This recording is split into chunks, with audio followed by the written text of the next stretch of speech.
President Tinubu received security briefing from Army Chief. I just came to brief him on the outcome of my visit to the Northeast region and look at the other security situation across the country. Vice President Shettima unveils Nigeria's digital plans for growth. The success of our cashless reform has positioned Nigeria as one of the most dynamic fintech ecosystems in the world. Senate proposes tax on sugary drinks for health funding. What we should have done is to come with a motion, to draw the attention of the executive arm of government to make these adjustments. And on Good Morning Nigeria today, we shall discuss ban on food ripening chemicals.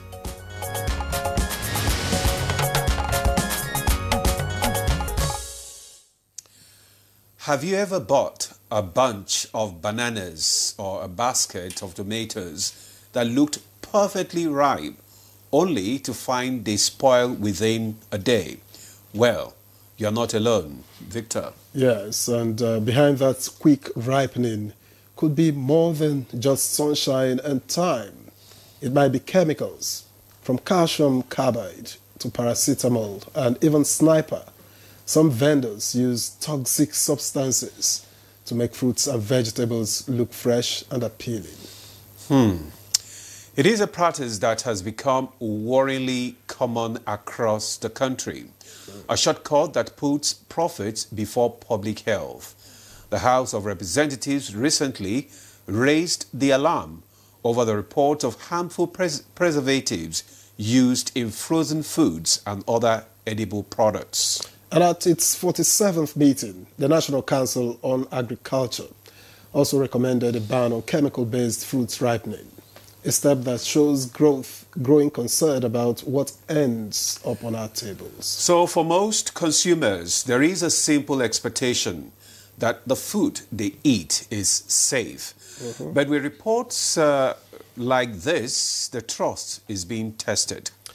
So today we turn the spotlight on food safety, the hidden dangers of chemically ripened and preserved food, the health implications, and what must be done to keep Nigerians safe. Yes, to keep Nigeria safe, it's our business. I'm Ademola Adeoye. Welcome to Good Morning Nigeria, and thank you for joining us. And I am Victor Azu. We are reaching you live on the network service of the NTAs. All right, thank you very much. Of course, we are discussing today the ripening of fruits and food with dangerous chemicals. But just before we go into that conversation, let's take this background report, which is put together by Joseph Otsen. Worried that these chemicals are often used to extend the shelf life of food products, which can be harmful for consumption, cancerous, and damage organs. October this year, the House of Representatives raised serious concern over use of harmful chemicals to process or preserve food. And a few days ago, the Senate expressed similar worry and proposed to amend laws to prescribe stiffer punishment for persons found guilty of ripening fruits through the application of harmful chemicals in the country. This is following rampant reports across the country over use of substances like formalin, sodium, sniper and hypo among several other chemicals to process or preserve food items by traders and importers. For instance, the preservation of grains with sniper, washing of fruits and vegetables with detergents to enhance appearance, use of calcium to artificially ripen fruits, and adding banned Sudan dye in palm oil. These are just few among many other such practices with high health risks on consumers of affected products.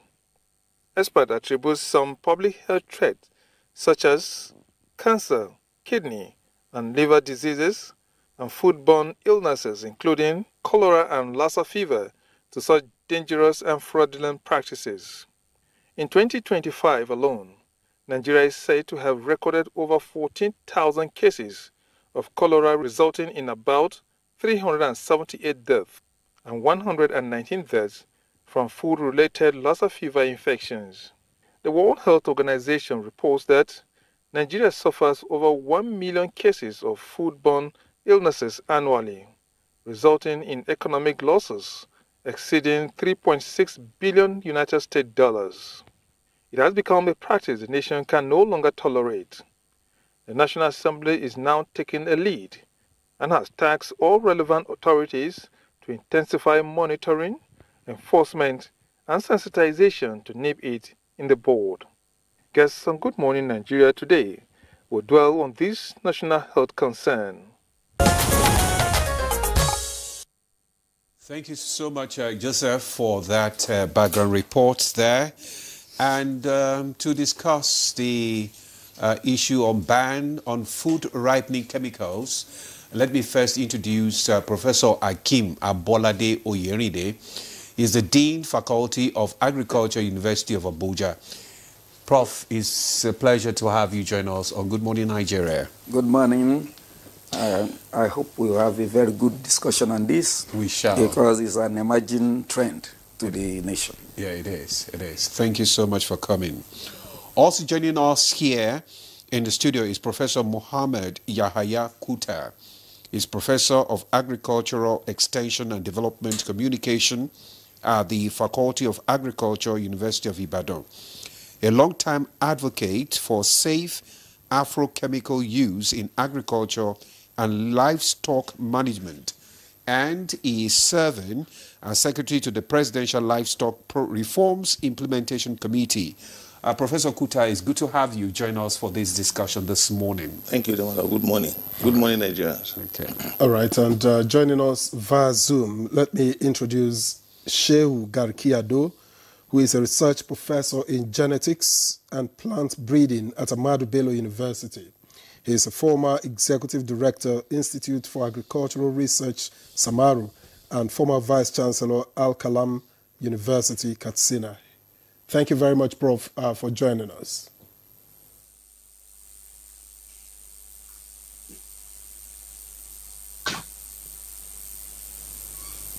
Okay, I think it will come around. All right. So let's kickstart our discussion now with Professor Kuta. You are the Secretary to the Presidential Livestock Reform Implementation Committee, and also you are a long-time advocate for agrochemical use, chemical use in agriculture and livestock management. Tell us some of these chemicals that are being used, to ripen, the foodstuff, and the health challenges involved in this. Thank you very much for this opportunity, and I know that the International Institute of Tropical Agriculture in Ibadan around 2020-2021 constituted a team that were called Coalition Against the Use of Paraquat, that is a dangerous chemical that was used in Nigeria for herbicides and agronomic control. But this chemical was already banned in the home country of China. And the importation to Nigeria constituted about 63%. Yet Nigerians were using them, they were importing them illegally, and poisoning citizens with attendant health implications. You can see people suffering from kidney impairment, even those who use it to spray it on the farm. It will spray to other good farms, like maize farms, where there is no need for its application, and then it will contaminate the crops. That is even at that level. So we have been in this advocacy for a very long time.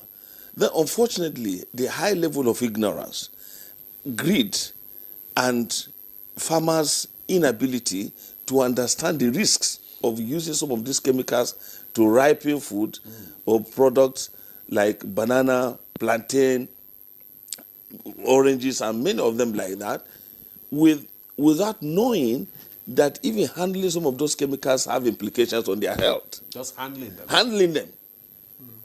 somebody who sprayed some of those chemicals confessed that after using it, he had to suffer from some respiratory diseases.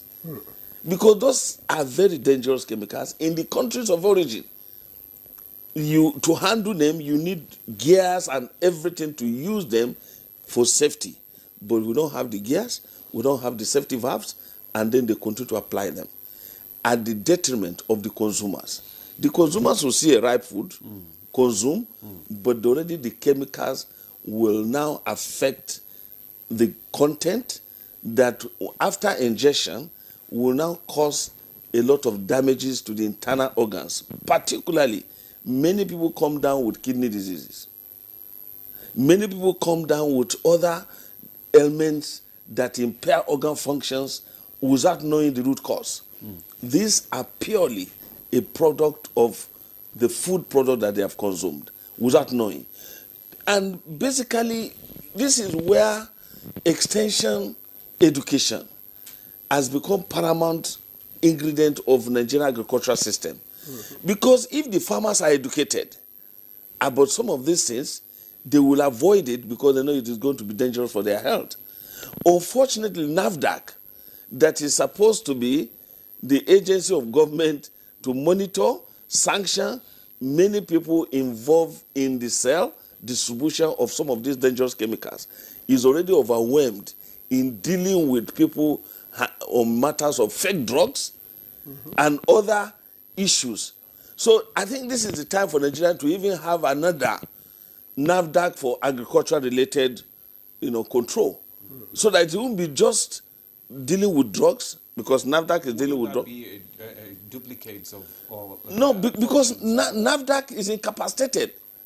For example, the paraquat I told you has been banned in China after government policy that NAFDAC said they shouldn't import again.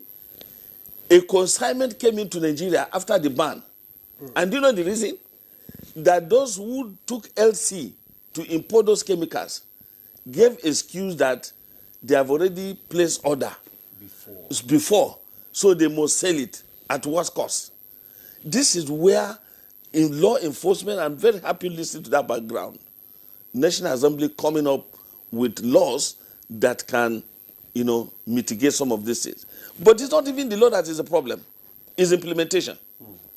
Who are those to police implementation of these policies? This is where patriotism and professionalism have to come in.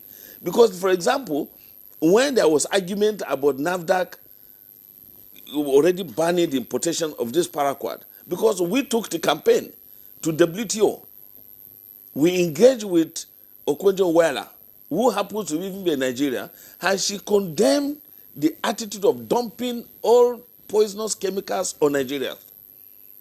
And Nigeria should not accept it. However, who are those complicit? Those in business of these chemicals are the culprits. They will go ahead, import, and find a way even to smuggle it into the country. And before you know it, you find it on the shelves. So the best thing would have been, clear them, whoever is involved should be sanctioned appropriately, apply the laws of the land on the importer, on the distributors, and then, if possible, find a way to harvest all of them, bury them in a way that it will not affect citizens anymore. Because the same thing goes with animals. When certain drugs create residual effect on animals and human beings consume them, this is where you talk about antibiotics resistance and so on and so forth.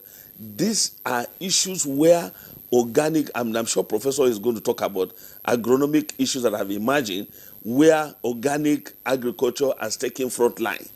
Globally, people are now gravitating towards consumption of products that are purely of organic origin.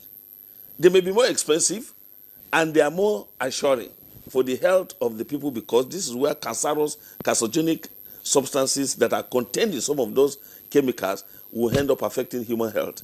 Now, when we visited Brazil with Mr. President as a committee on G20, we visited some farms producing chicken, organic chicken. No single chemical is applied except feeding from beginning to the end. Anyone that is having a health challenge is called out of the stock and either taken to where it will be treated, but not part of this organic product.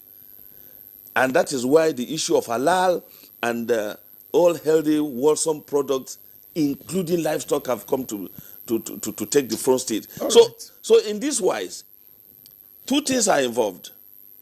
Nigeria is in their need of proper extension system in agriculture that will be from the entire value chain of agriculture, not only at the production to increase production for farmers, but even in handling, in processing, in transportation, in preservation, and even the consumer education. So the consumers should know what they are consuming. And then this is the time for us to have aggregation centers where certain products will be tested for the wholesomeness for human consumption. Okay. Certain of these products cannot even be given to animals. If you give them to animals, you will see the effect on the animal immediately. All right, thank you very much, Prof. Now, let me get to Professor Yeride. I'm wondering, the use of these chemicals, like calcium carbide, for instance, how do they alter the nutritional or chemical composition of food? I would like to start with the concept of, 2 days ago, I was in this farm, FATEC, and this issue came up. I was one of the panelists, and this issue came up as regards the issue of food safety. Because what we keep on clamoring for is food security. But now the danger is the safety of what we are consuming. So one of the participants asked a question on that. Now, food safety, how are we getting all this banned commodity as agrochemical that are coming to Nigeria? And I remember in 2023, I was part of people that trained people for pest control unit in Ministry of Agric on safe use of agrochemical. And I remember the major thing we have is like when you alter the issue of a duplication of a function. I'm part of the pesticide council as well. You know, Nigeria as a nation have a pesticide council, which Entomological Society of Nigeria, which I happen to be a fellow of that society, is part of the council. The issue at stake is those chemicals that we are talking about. The issue of paraquat and a host of others are just trade names. You are talking of the active ingredients. Why we got ourselves to this extent is that the farmers are not informed. They are not informed. In that training, when we ask them, how are you doing your application? How do you know the chemical to use? How do you select it? Who give you the information? They said, no, we just go to the shop and we ask them. And they said, put 1 gongoni, put 3 gongoni. Because it's not working, we are not doubling the gongoni. So the fact remains that, as a nation, I would like to talk a little about what Prof talked about NAFDAC. People that are handling agrochemicals in Nigeria, we have SON, we have NAFDAC, we have pest control in the Ministry of Agric, we have another unit in the Ministry of Agric that procure this agrochemical. So, like the answer I gave to them in that program is that the problem we have in the country, I've been involved in so many talk on the use of agrochemical because it's not only pesticide. Pesticide is the one we are talking about. You start from fertilizer. Fertilizer is still part of agrochemical. So the issue, the reason why we are having this problem is the farmers does not have people to assist them. And they have produced. And they want to increase the shelf life of that commodity so as not to sell at the farm gate and sell at a loss. That's the problem we have. In most of the nation, they have subject-specific extension. That's what they do now. It's not only crop that we have the problem of this pesticide. We have people that are producing clarias, that's a fish. And for them to increase the shelf life, they'll put foam, put sniper there and rub it on it. So when you get there and you see it's clean, if you are consuming poison. Yeah, right. So the issue is we should see it as a call to action by the nation. Whether it's livestock, even people that are doing slaughtering of cattle, slaughtering of animal, butchers, preserve it if they cannot finish selling. But as a nation, I'm a little bit close to some of our agency, income and host of others. They've produced, even universities, they've produced cottage prototype of equipment that we can use to increase shelf life of this commodity. Because when you add chemical to whatsoever you are consuming, you are increasing, because the farmer will not be able to wait for the expiring period of that chemical. If you add chemical to in terms of post-harvest handling, if you add chemical, you need the shelf, you need the period, waiting time. A farmer that is poor, that has put phosphorus and a host of other in his commodity, the family is there's hunger, want to send children to school, need money urgently. We not wait for that period, we'll take it to the market. So I used to advise people that even if you want to buy beans in the market, if you don't see insect there, don't buy it. If you don't see insects, yes, don't buy it. That is if you go to where people are doing oranges and a host of others, you see them rubbing this on fruits, on tomato. Because what a trader, a marketer want to do is to ensure that what is given to you is attractive. And you know, people are not informed. People will now go for the one that doesn't have small spot or small rot. Because there is another aspect of food safety that aflatoxin and a host of other that is pathogenic in nature. But the major thing is you must be conscious of what we call it farm to fork. Farm to fork in the sense that whatsoever you produce on the farm will end on the table. So if you know it will end on the table, you must be conscious of what do you do. The issue of adding carbide is that they want to hasten the period of ripening. But how does it alter, the chemical, nutritional composition of the food itself? It does that because, we have minimum residue level. That's why some of the products that were exported in Nigeria were rejected. The reason is that it exceeded minimum residue level that would not be harmful to human being. All commodities have that. So the issue is immediately you put carbide, it changed the system of that, whether banana, whether mango, or whatever you want to use it to ripe.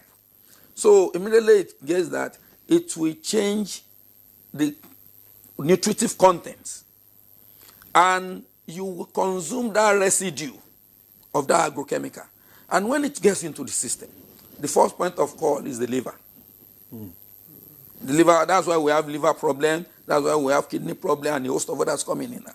As soon as you consume it, it goes into that system, and we start killing those organs gradually. And because majority, I remember when we have the problem of, what do we call it, in Kaduna, the problem of ginger in Kaduna. At the House of Assembly, you know what they call is that they said, no, let's go and call this Ministry of Health that is dealing with the issue of pandemic and a host of others. So when they get there, they said, no, this is a crop-based, a plant-based problem. You have plant protectionists. At the end, they form a committee using people from ABU and a host of others that are experts within pathology and entomology. So the issue at stake is Nigeria is blessed with human resources. We have adequate human resources that can solve our problem.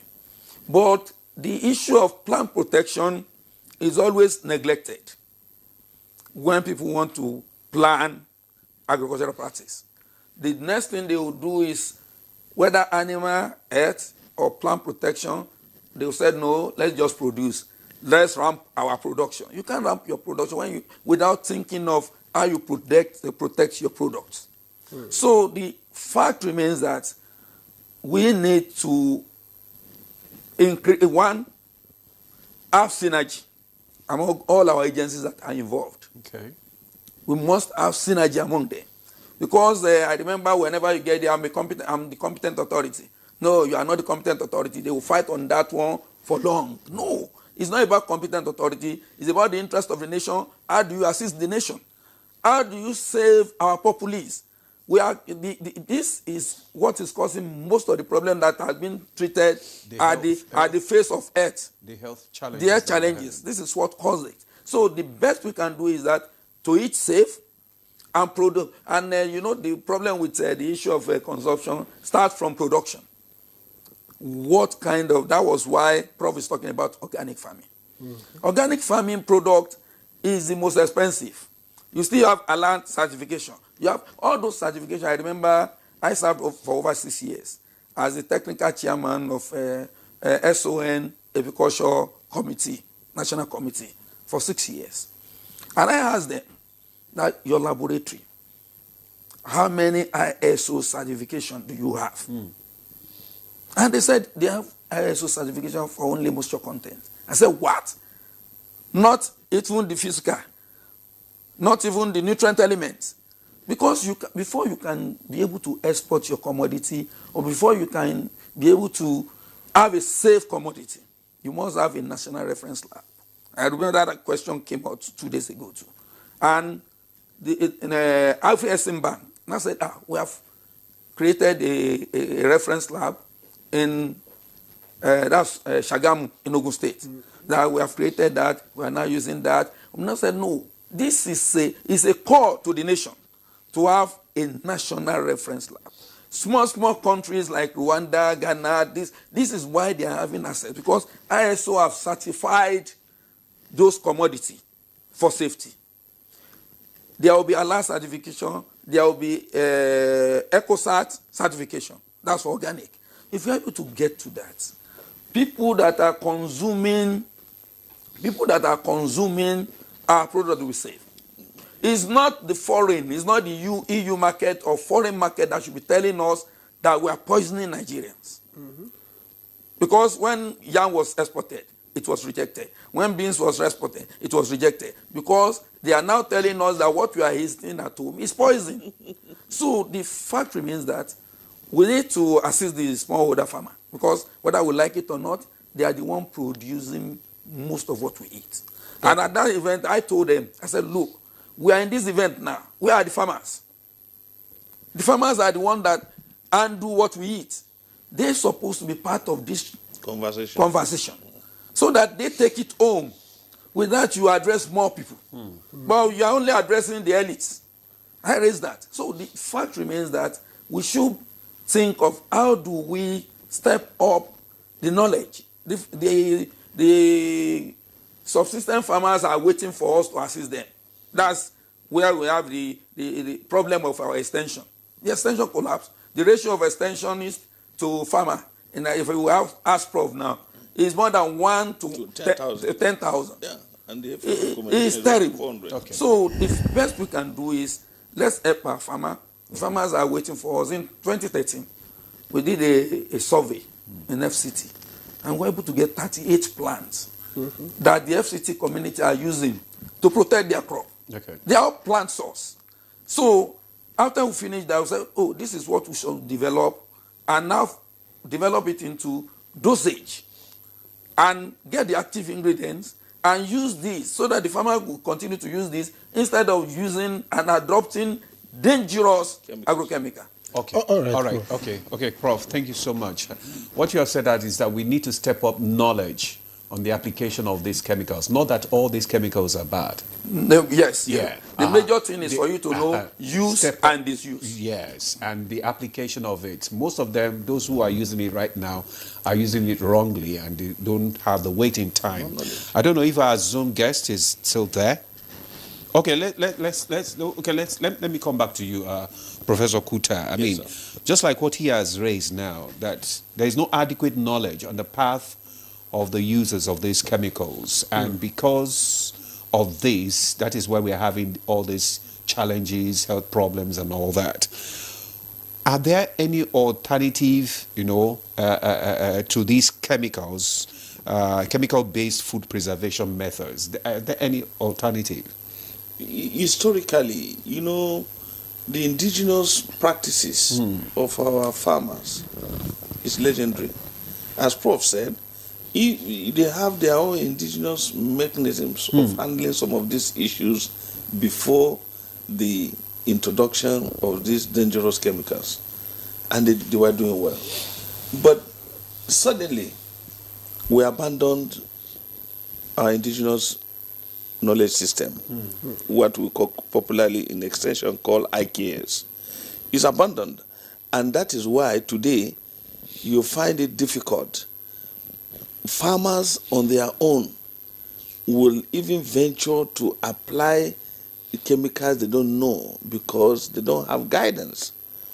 And the opportunity this offers Nigeria is that extension will need to be situated properly in the Nigerian agricultural system.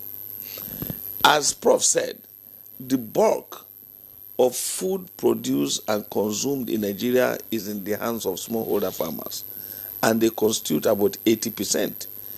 The large-scale farmers that produce massively cannot be compared to these smallholders, and these smallholders are the ones that are involved in the production and immediately taken to the market, and then the populace are having the first contact for consumption.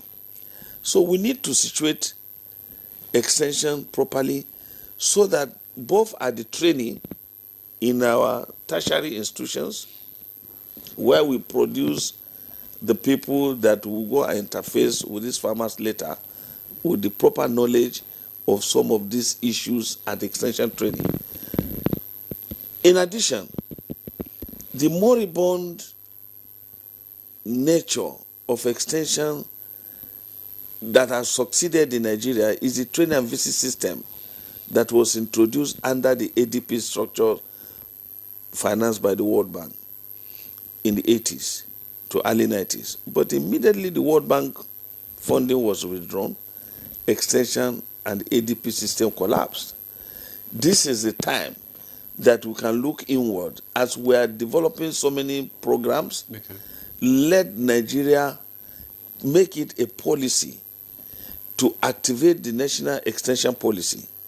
Let the National Assembly pass a legislation on that policy so that both federal, state, and local governments will now operate with a framework that farmers in Nigeria will begin to benefit from a knowledge-based agricultural practices, not accidental application of what they don't even know the details. Not many farmers are literate enough to even read the procedure, and they don't have anybody to guide them. So we need this window to create a new paradigm in terms of extension structure in Nigeria. What we have in NRLS Zaria, that's Nigeria Agricultural Extension Research and Liaison Services, is purely academic, but the practical component are in the ADP systems. And ADP started as enclaves in Gombe, Bida, and Gusau, and so on. And then later spread to the 36 states of the Federation. There is no state in Nigeria today, including FCC, that does not have ADP. But are they functional? They are moribund. Some of them, extension workers are supposed to see the farmers. The ratio of extension prescribed by FAO is in the neighborhood of 400 to one extension agent to 400 farmers to 800. Do we still have the extension? Where I'm coming, now we have them, some of them that were trained by the World Bank in the 80s, most of them have retired. So there is no replacement. No replacement. In many states, I find, in fact, they are not even priorities of states because of ignorance. But my advocacy has always been that the way we did empower and be giving money to people free. Are you doing anything to actually encourage the youths now to go into these, extension services and all that? Because, just like you said, that the ones that have been trained have been phased out as a result of age. And the youths, you know, we need to encourage them because agriculture is the mainstay of the economy now these days. So, a lot needs to be done. How do you bring it's not only extension that is endangered. Yeah. Agriculture as a profession is endangered in terms of training. Oh, okay.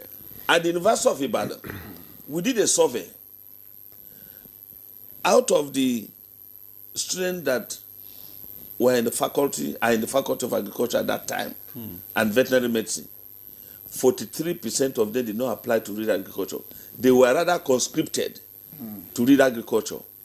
Majority applied to read medicine, pharmacy, and other courses, but because of limitations of number, they were forced to read agriculture.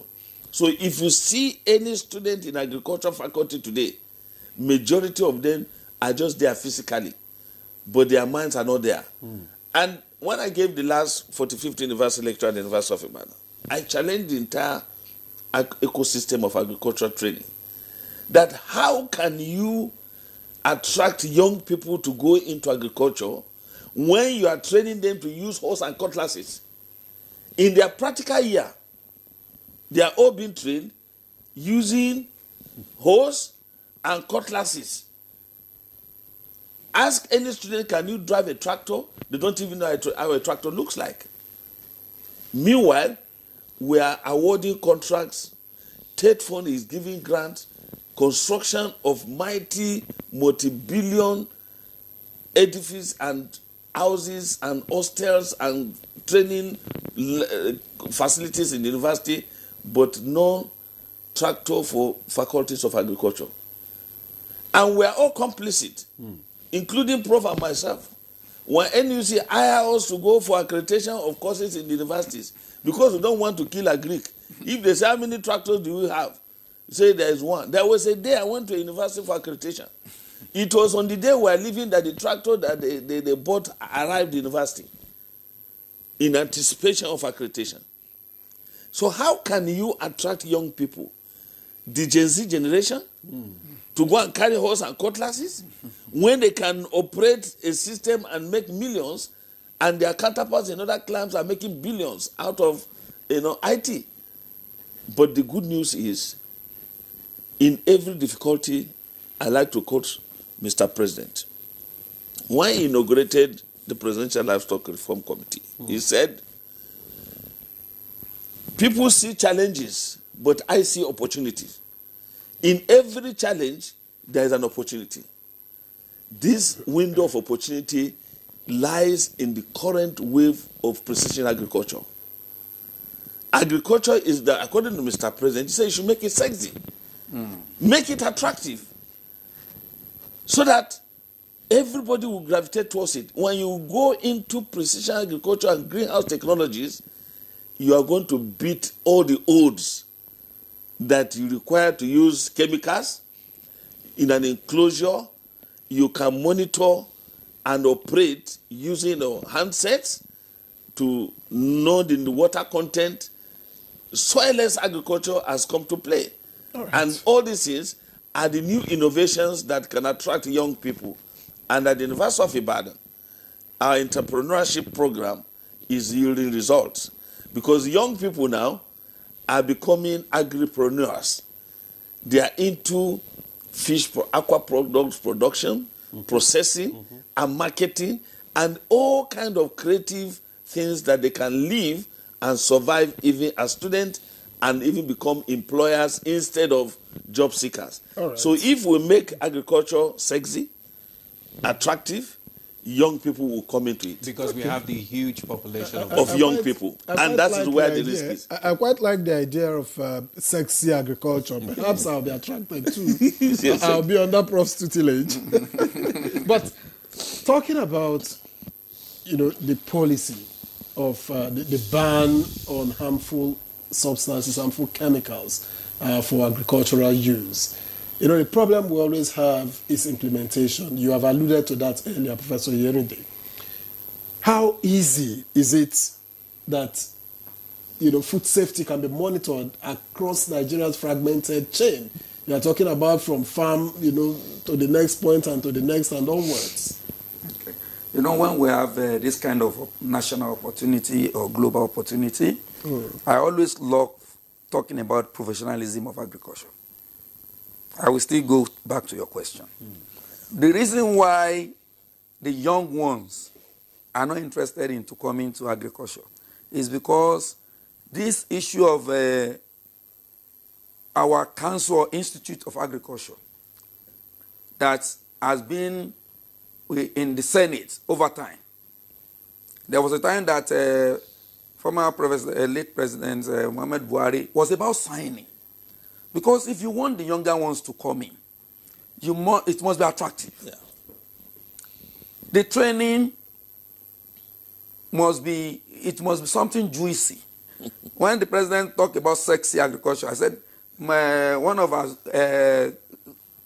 alumnus was the one that first promoted the issue of sexy agriculture. Since he graduated, he has never worked under anybody. He's the DG of Youth Employ.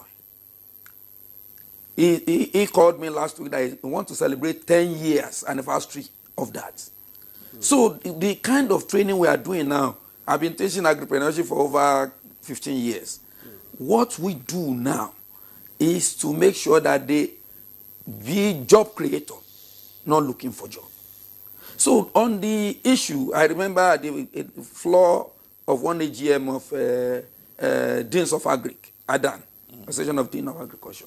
This was discussed, that the issue of point of entry, the issue of where do we place our graduates. That is why the children don't want to come. I remember when I joined University of Abuja, even with my master's, I was given assistant lecturer. But we were able to reform and get what they've been using in ABU as far back as 1981. That with your first degree in Agric, it's a professional course. You are an assistant lecturer. MSc, you are lecturer 2. PhD, you are lecturer 1. And that's what we are using. So ADAN, as a group now, we are now working on how do we integrate that. Whatever you want the young ones to do, you must make it attractive to them. But that's not what our discussion here is for. But the issue of policy, the problem we always have in our policy implementation is monitoring and evaluation.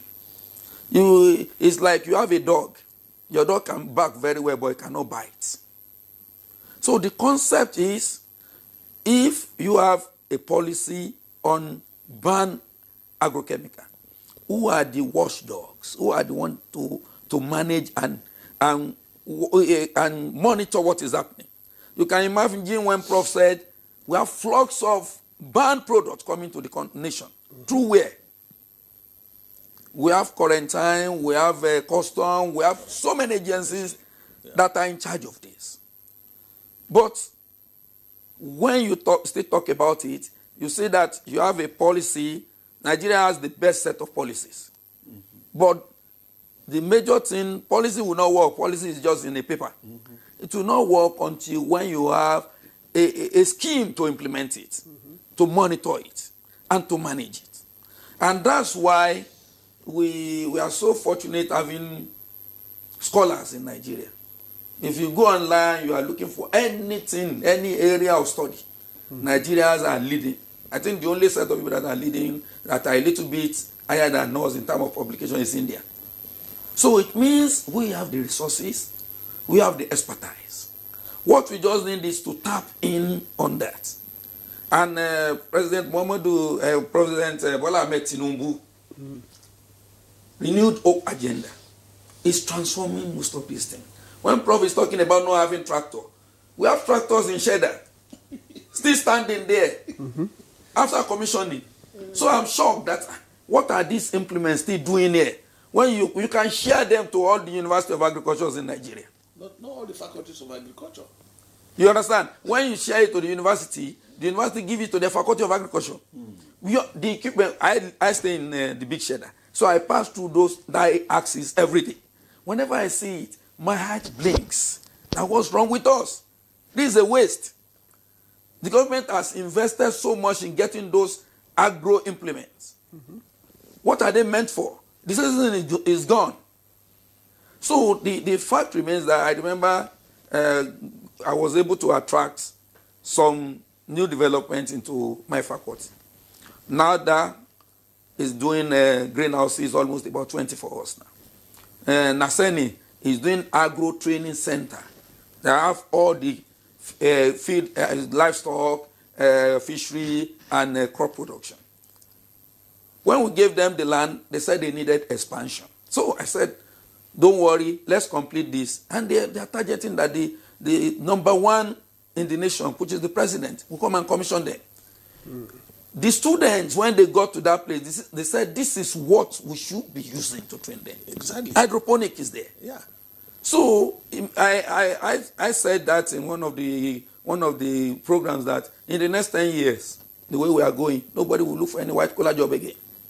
Because I have graduates now that are already exporting fish out of Nigeria. And such a child, you can't give him even 1 million as a salary, he will not stay. So the fact remains that when we have policy, we should have implementation, monitoring, and evaluation of what is the success. And how do you suggest that we go about this in this case? So the first thing that we love to talk about is that we have a interministerial committee in most of these things that we're having. For example, now, you have NAFDAC in Ministry of Health, you have Ministry of Agriculture having their pest control, you have Nestra in environment. So it means that this problem is multifaceted. Nestra will tell you that they are controlling the use of pesticide in the environment. I teach a course on global, we call it conventional issues in crop protection. And being in COP22 in Marrakesh, I was invited by the United Nations to come and present my paper on the global warming issue as regards cowpea and honey production. What is the reason? The reason is most of these things, apart from having impact on human, on us, it has impact on our environment. Okay. And the one on the environment, as you are using the agrochemical, everybody is spraying now. If they want to control weed, they will just go and spray herbicide. When you spray the herbicide, the runoff takes it to the waterway. It percolates down. You'll be drinking it in your bowl, in your well. It goes into the waterway, destroy the what we call the blue economy. The blue economy is the one that talks about ocean, rivers, and the host of other. So, if we don't curtail this as soon as possible, the danger that is ahead is small. So the best we can do is that let's have an interministerial setup committee to implement on this. The interministerial committee will now develop an output, a roadmap on how do we handle these challenges. Sister agencies within the ministries that have something to do with this, trade and investment is involved too. God, the FACAN is under them. They are promoting all these sales. So when we now have them together, they become the think tank for the country. The First Lady is doing something on vegetable production. So it means anybody that grew up in Nigeria knows that we always have garden at the backyard. We don't even go. In a Yoruba land, a woman that goes to market to buy vegetables is a lazy woman. That's the culture. But we've drifted from that. What we are now doing is to go to mall, shops, to go and buy a vegetable. I told them in Israel, in Galilee Institute, that the only country that is safe, that is good, that you can claim that is God's own country is Nigeria. And they asked me why. I said, in Nigeria, we don't plant things, we throw it away, they grow, and we'll start harvesting. So that's blessing from God. So if we have a good network, and the major interest of all of us should be on the nation. How do we save this nation from where we are? How do we save this nation from where we are? Thank you so much, Prof. We'll come back to you. Okay, Professor Kuta. Let's remind our viewers that they can send in their message before Prof comes in. Okay. The phone line is displayed on your screen just so that you can text your messages whether it is contribution or questions, and the guests in the studio will respond. Just keep it short and simple. Let's know your name and where you're writing in from. Thank you. Okay. I wanted to clear something before your question about the tractors. The Minister of Agriculture had issued a statement on those tractors recently, I think by Minister of State or something, that during the time the tractors arrived, it was almost at the mid of the cropping season. So they are targeting the dry season to be able to deploy, because if you deploy them now when they will not be useful, some of them you are going to have issues. So I think the logistics and all those things, it's being handled by the ministry, and even the planned farm estate development that will also accommodate them, they are also a promising concept. So I just want to assure Prof that since I was privy, I was at the launch, and I knew the minister had made a statement on that. So I think it's reassuring. But your anxiety about the benefit that when they are doing the distribution, they should not forget universities. We are making a strong appeal that universities in Nigeria today are suffering because agriculture is not attractive to our students because of this tendency of going back on horse and cutlasses as our forefathers did. But if it is becoming attractive, you can use hand tillers and other small machines, technology. I remember mechanized farming, because I remember while we were in school, secondary school, if they punish you, they say you should go and use cutlass and cut grass. But to now, my gardener uses a motorized. Within 1 hour he's done, and you pay him his money and he's gone. So I think these are the things that we can introduce to young people so that they will become attractive, they will become more curious, they will become more interested, and then the precision agriculture that has come on board will also facilitate that. Okay, thank you very much for bringing clarification on that.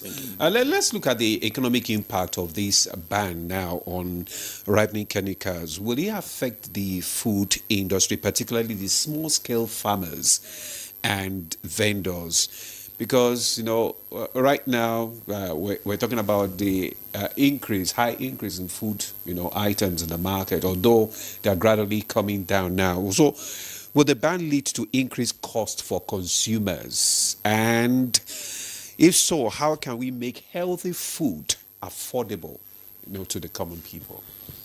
Well, it's simple but complex because the transactional nature of our agricultural system has left a lot of dent where the producers have to go and find means of production on their own.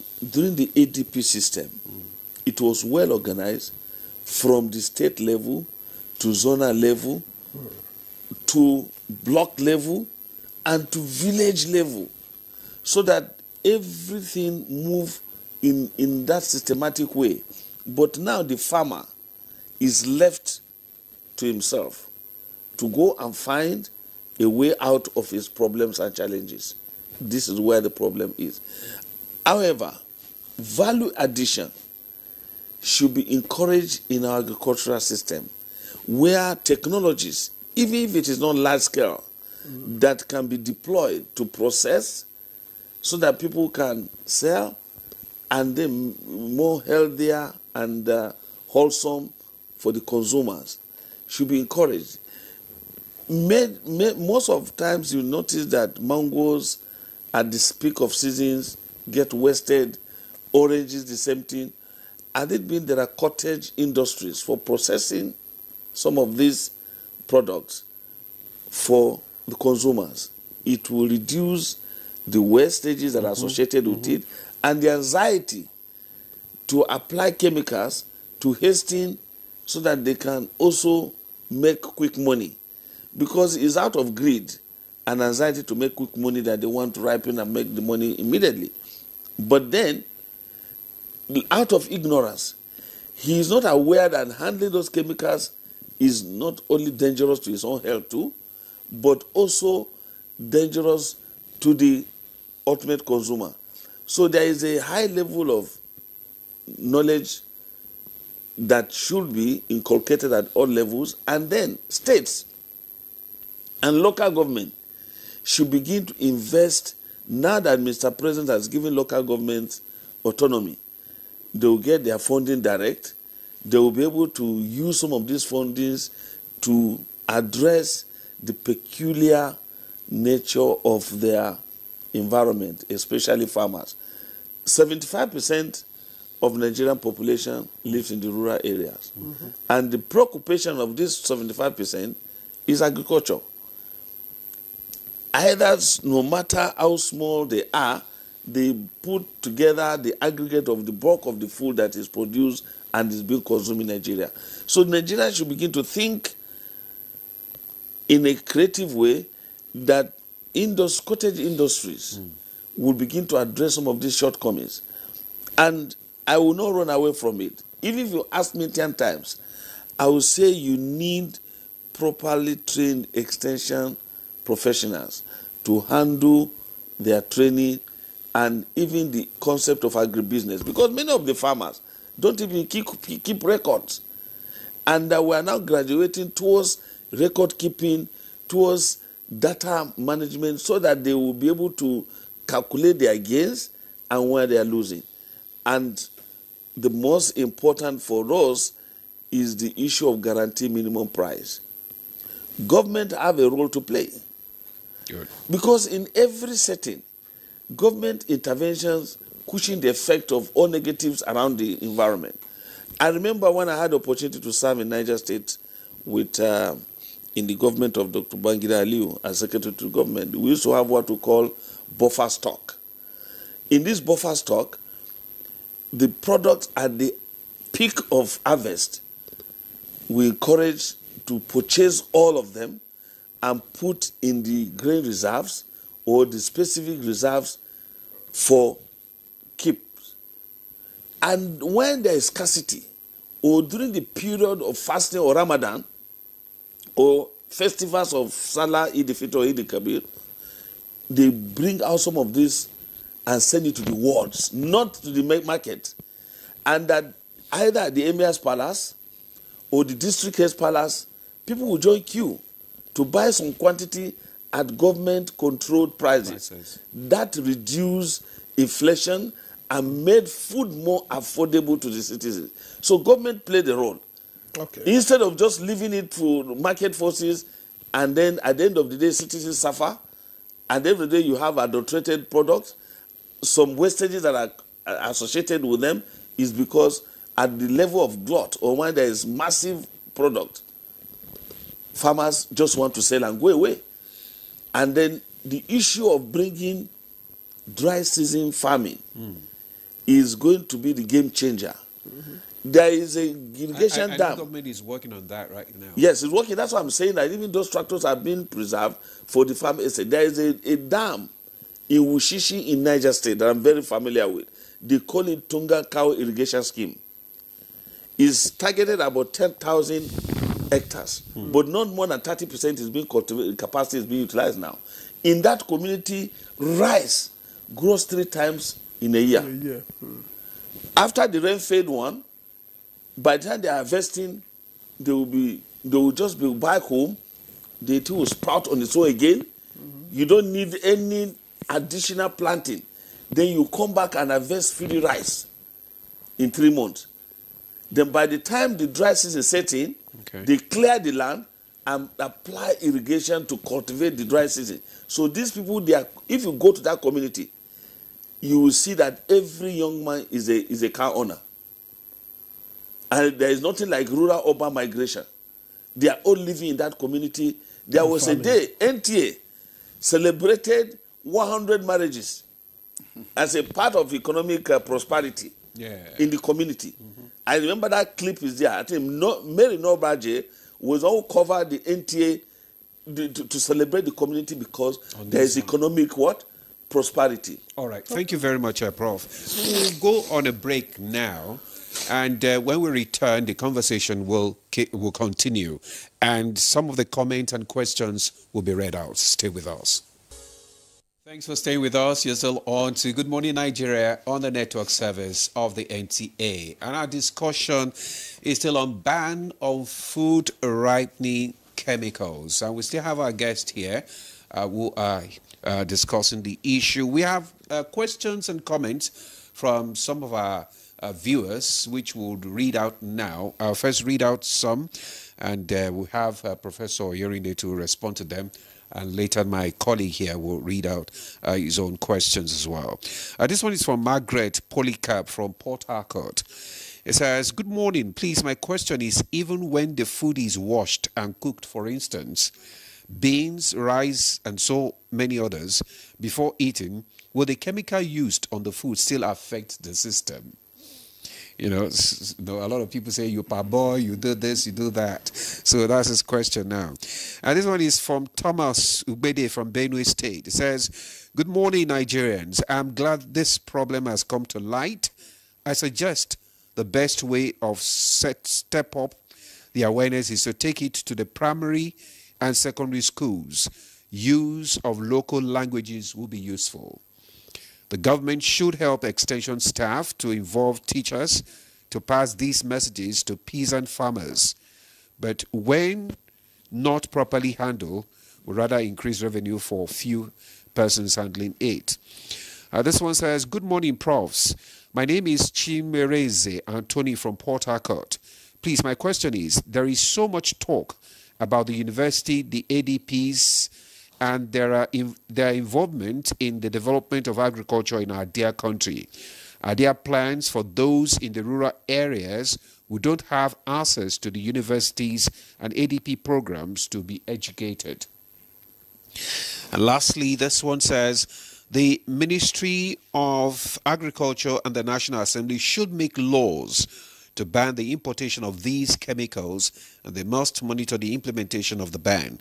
The customs must make sure that those chemicals don't come into the country. Prof, you want to respond to some of this comments? The first one is when you talk about safe use of agrochemical, is a very complex issue. If you wash, you know, it depends on which kind of chemical do they use. We have systemic one, we have fumigant, we have contact.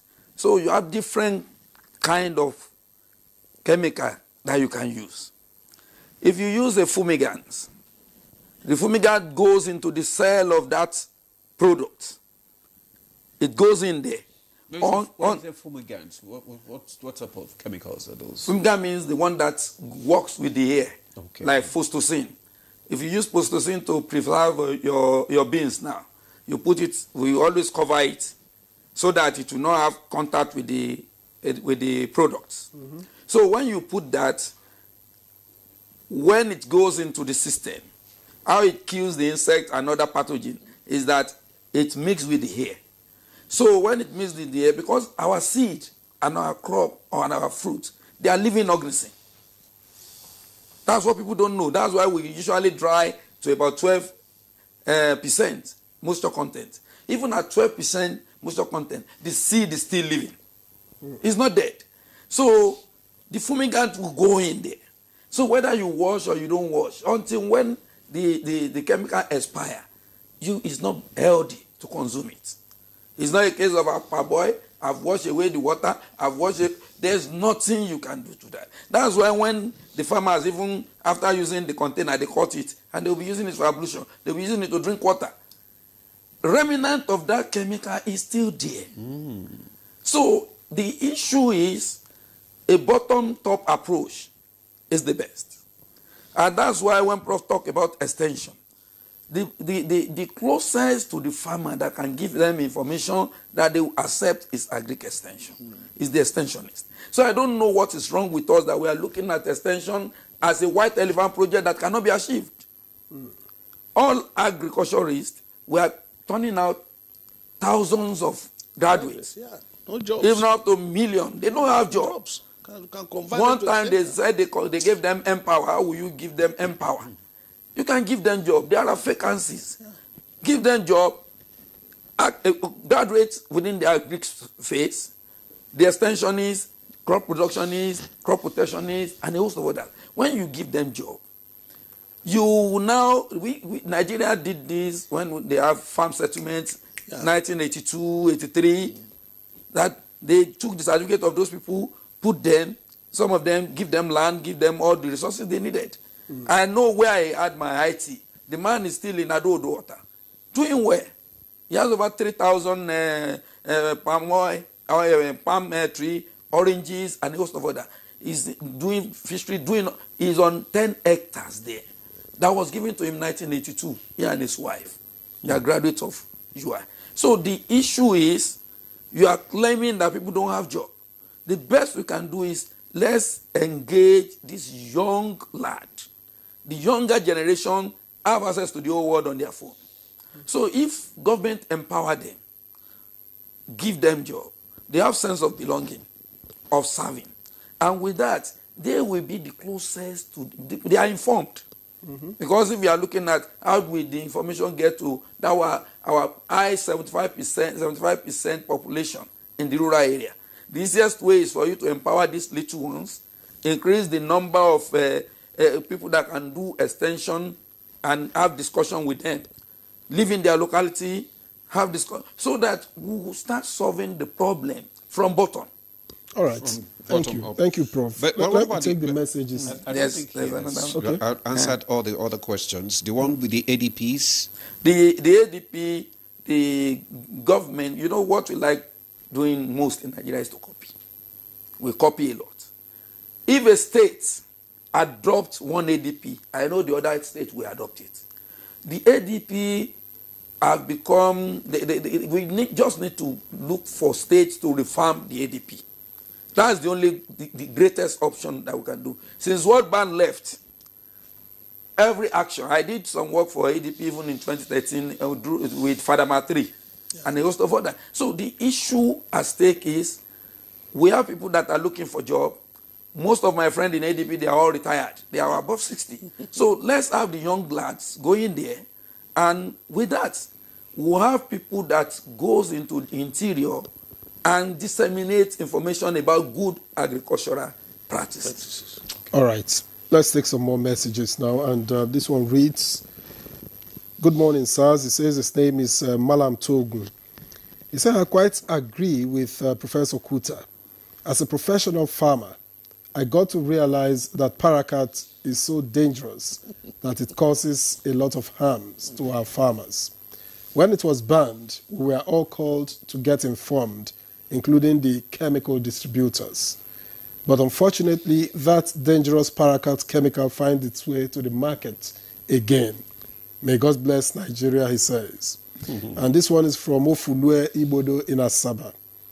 Food safety can only be managed if the literacy levels of farmers are monitored, or is monitored by the authorities concerned. Agricultural Extension Services, NAFDAC, Customs, and Health Ministry are duty-wise culpable in checkmating the excesses of the uninformed farmers. I had stopped buying fruits and I eat beans with utmost risk. This one is from Princess Stacy. I want to thank the profs, especially for the advice on the purchase of beans. I now know better that weevils in beans means healthy. I have been scared of buying beans, but now I know better.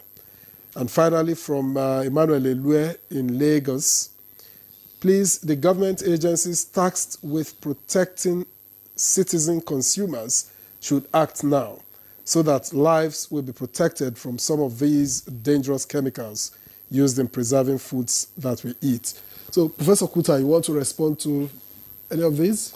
Well, it's just to his acknowledgement majorly, but as a rider to what Professor Hakim said earlier, is I will just give the government a wise counsel. Mr. President has done well in many fronts. In many fronts. We have witnessed the livestock revolution that is happening in a very massive, quick succession. I think Nigerians deserve agriculture, green revolution, in a way you want to call it. And Nigeria can take advantage of this army of young people. If you go to virtually every faculty of agriculture in Nigeria university today, they have churned out thousands of graduates. I'm telling you, 70% of them are not engaged. You can take a census of them. Call them to an agenda setting where you can they can become the champions of Nigerian agricultural revolution. And give them the necessary training, unleash them to the massive producers in Nigeria. They will be the game changer in our agricultural system. But instead of leaving them, graduating, doing nothing, is not healthy.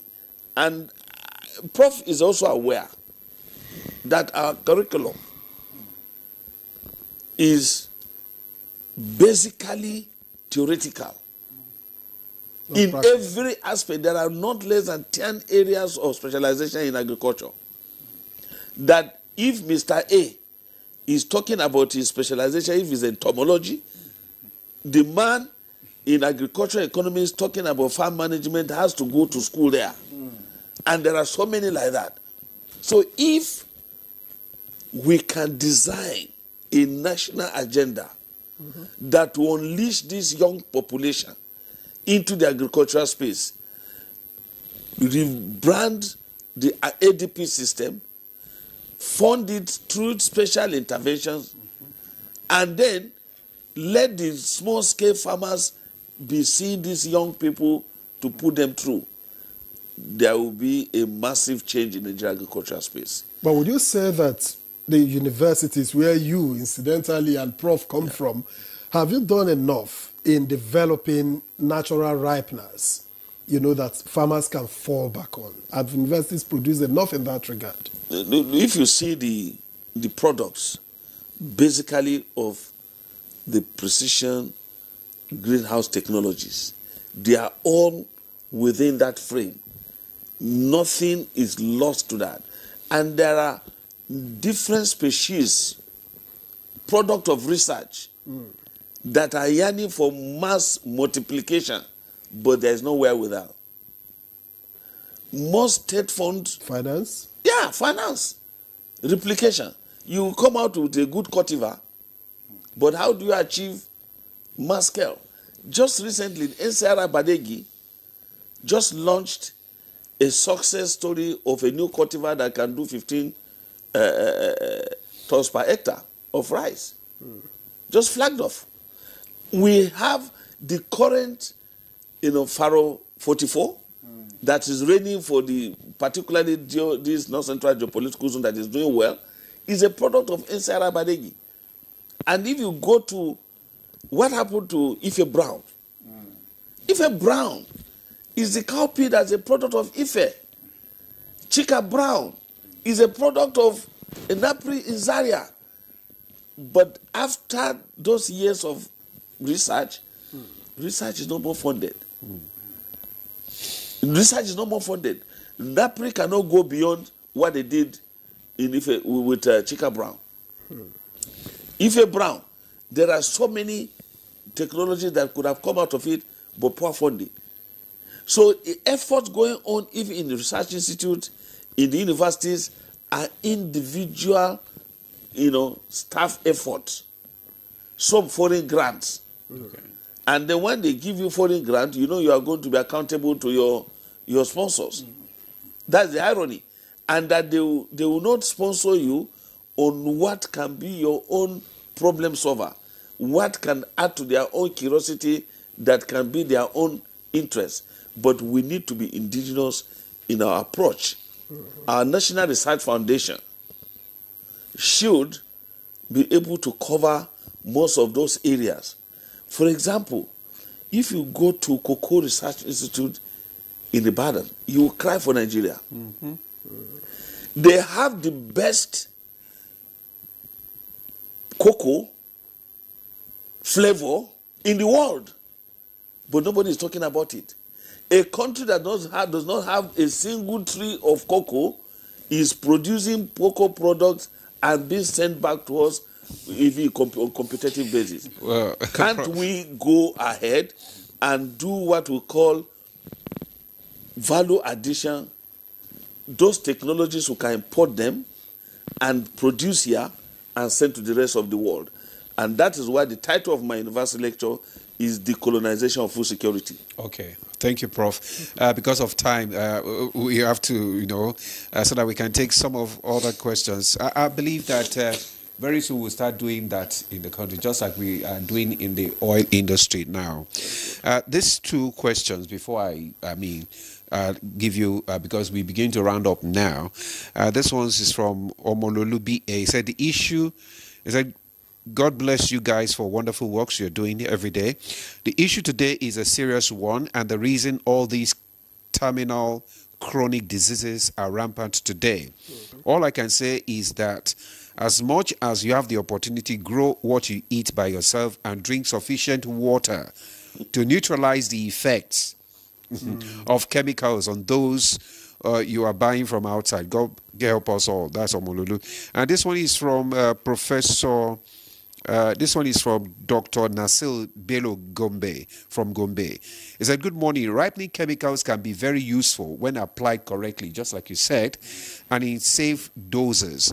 The key is choosing the right compound for the fruit type and monitoring timing to avoid negative side effects. And lastly, this from Dr. Olaiton Akinwumi from Ado-Ekiti. He said, good morning, sirs. I'd like to urge that government should ban harmful food ripening chemicals to safeguard Nigerians' health. Let's prioritize safe food, support local farmers, and promote natural practices. Right. Now, I have two. Let me take the last two because we are running out of time completely. All right, go ahead. Now, this one, no name. Okay, Sueba, Saleh Sueba from Kutunkarfe says, let the farmers and the students be more informed so that the negative effects will be reduced. Okay, and this one reads, good morning, Nigeria. My name is Paul Osemobo, and I'm from Edo State. I really appreciate the discussion of today. I study in Federal College of Agriculture, Ishiagu, Ebonyi State. I will also add that the government needs to employ workers that will be going into villages to make sure they teach every farmer the effects and the damages which they cause to our health. Thank you, he says. Prof. And let me start from that last contribution. The farmers are in danger as well in use of the agrochemical, because the knowledge of you... Prof, it has to be in 2 minutes. Less than 2 minutes. The knowledge of what you call safe use of the agrochemical using safety procedure. The mask, the cloth, the farmers don't do that. They keep the chemicals at home, they keep inhaling it, and it becomes a danger to them as well. So they need assistance.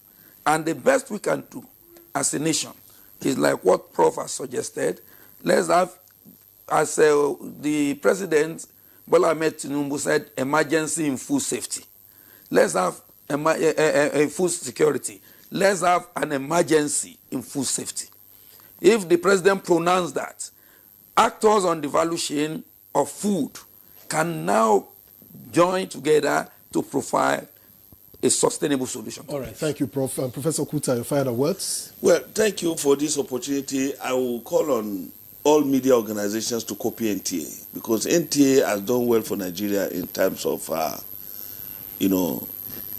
development engineering. Because what you are doing is development engineering. You are not bringing political discussions that will tear people apart and so on. Thank you. So I think development communication is an ingredient, and Nigerian Guild of Editors, they are going to meet in Abuja very soon, and all other actors in the Nigerian media must take a cue from the NTA so that we are patriotic and we promote what is good for Nigeria. The feedback I'm getting is what, I'm very happy about. So therefore, let me use on the final note to appreciate Mr. President Bola Ahmed Tinubu for all the giant strides in many areas of development, especially towards food security for Nigeria. And as Prof said, Mr. President can add additional food safety to it so that he will be the next he will be remembered forever right. for saving Nigerians in this direction. All right, Professor Mohammed Yahya Kuta, Professor of Agricultural Extension and Development Communication at the Faculty of Agriculture, University of Ibadan. We thank you very much for your time and your thoughts. Let me also thank Professor Hakeem Abolade Oyenride, Dean of the Faculty of Agriculture, University of Abuja. Thank you very much for coming. Thank you. Thank you for your contributions. We earlier introduced Shehu Garkiado, who is a professor in genetics and plant breeding at Ahmadu Bello University. Unfortunately, poor connectivity robbed us of his contributions, but we appreciate you nonetheless for making the effort. And that's Good Morning Nigeria. We thank you for joining us. We'll see you again tomorrow with another very, very informing topic. I am Victor as well. See you then. And I'm Adim Aladio. Thanks for staying with us and have a blessed day.